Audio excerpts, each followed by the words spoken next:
Estamos aqui presentes com o irmão Haroldo Vilar, ele que é membro do Terço dos Homens, na paróquia Nossa Senhora da Conceição, na cidade de Itaperuá, Paraíba.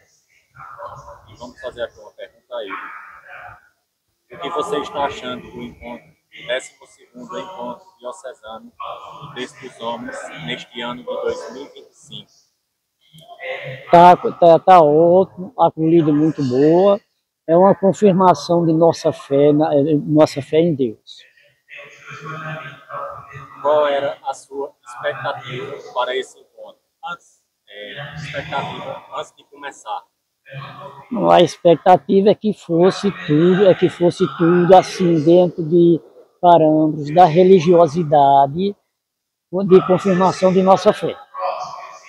Agradecemos a presença do nosso irmão Haroldo Vilar, ele que é membro do Terço dos Homens da paróquia Nossa Senhora da Conceição, na cidade de Itaperuá.